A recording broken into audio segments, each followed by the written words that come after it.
देखिए, एक्चुअली में इसको देव प्रबोधनी एकादशी अर्थात देव उठनी 11 भी कहा जाता है। अपने शास्त्र में इसको देव प्रबोधनी एकादशी कहते हैं। और ये अपने आप में एक अबूझ मुहूर्त है।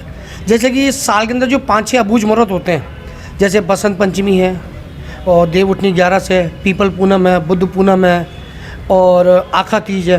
तो उसमें जैसे अबूझ साबित होते हैं, उसके अंदर आपको किसी प्रकार की कोई भी जातक किसी भी राशि का हो या विवाह में अगर कोई शुभ मुहूर्त नहीं मिल रहा हो, तो ये जो वर्ष के जो 4-5 जो अबूझ साबित होते हैं, तो इसके अंदर आप बिना किसी मुहूर्त के आप अपना ये शुभ कार्य कर सकते हैं। उसके अंदर एक देव प्रबोधनी एकादशी भी है, जिसको कि देव उठनी 11 भी कहा जाता है।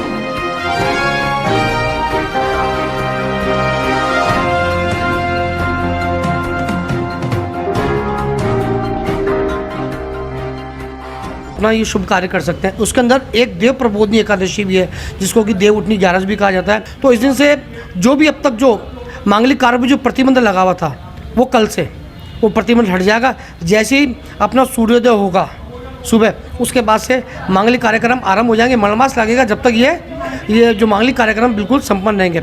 इस बार थोड़ा सा ये है कि जो विवाह के जो शुभ मुहूर्त है कम है, लेकिन जितने भी जो मुहूर्त आ रहे हैं पंचांग के अनुसार, उसके अंदर खूब विवाह होने की संभावना है। खूब मतलब विवाह बंधन में लोग बंधेंगे। और इस पर किस प्रकार से पूजन किया जाना चाहिए देवताओं का? देखिए, इसके अंदर वैसे तो क्या है कि जब देव प्रबोधनी एकादशी को, जैसे कि आप सुबह भगवान का विधिवत रूप से स्नान ध्यान करा के, भगवान को शुभ वस्त्र पहना के, जो आप देवता की जो आप पूजा करते हैं, जो इनको जो सामग्री है आप वो सामग्री चढ़ाएं।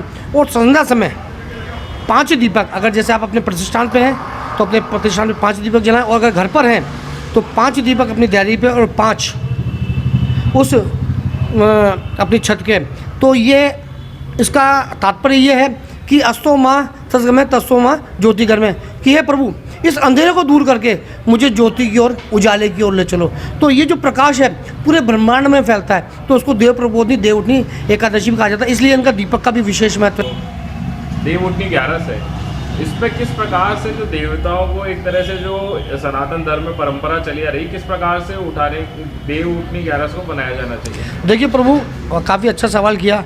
आप देखिए, अपन हिंदू संस्कृति के लोग हैं और हिंदू मान्यता के अनुसार अपन जो भी अपने संस्कार दिए अपन उनको मानते हैं। आपने कभी भी देखा कि अपने घर में कोई भी अच्छा उत्सव होता है, आज चाहे आप जन्मदिन लो, अपन बोलते हैं हैप्पी बर्थडे टू यू, तालियों का अपन उसमें मतलब पाठ करते हैं, ध्वनि करते हैं। और अपने घर में कोई शादी ब्याह हो या मांगलिक कार्यक्रम हो या कोई नूतन गृह प्रवेश हो, तो उसके अंदर अपन पूजा पाठ भगवान के भजन कीर्तन करवाते हैं। शादी में तो ढोल नगाड़े बाजते हैं, नाचते भी जाते हैं। तो ऐसे ही ये कि उत्सव के रूप में मनाया जाना चाहिए, कि जैसे अब देव उठ रहे हैं, जो अपने आराध्य देव हैं, जो अपने हिंदू संस्कृति को जिन्होंने स्थापित कर रखा है और जिनके अपन नतमस्तक होते हैं और भगवान से सुख समृद्धि की कामना करते हैं, वो देव जब 2-2.5 महीने पश्चात जब उठते हैं, तो अपने घर में जो भी वाद्य यंत्र हैं, जैसे अपन शादी में अपन किसी से पूछने नहीं जाते हैं, अपन स्वतः व्यवस्था करते हैं, तो ऐसे ही देव उठने जाते हैं। मेरा तो सभी से, आपके चैनल के माध्यम से मैं सभी दर्शकों से हाथ जोड़ के मैं निवेदन करूंगा कि देव प्रबोधनी एकादशी को भी एक उत्सव के रूप में मनाया जाए, ताकि जो हमारे जो आराध्य देव हैं वो जागृत हो,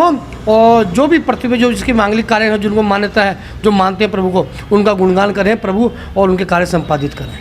कोई भी वाद्य यंत्र वगैरह, जैसे घर में आपकी जो भी है, किसी भी तरह का वाद्य यंत्र बना के संध्या समय, विशेष रूप से संध्या समय, कि जब क्योंकि दीप, हाँ जी, जो भी वाद्य यंत्र आपके पास, शंख है, झांझ मंजीरे हैं या घंटी वगैरह है, जो भी वाद्य यंत्र आपके घर में है, डोल है, नुपुर है, पायल वगैरह, जो भी जो आपके उस पर आपके पास जो मौजूद हो, आप उसका उपयोग करके भगवान का गुणगान करें और प्रभु को निमंत्रित करेंगे। प्रभु जागिए, प्रभु से प्रार्थना करें और सकल जो कार्य है उसको आप संपादित कीजिए।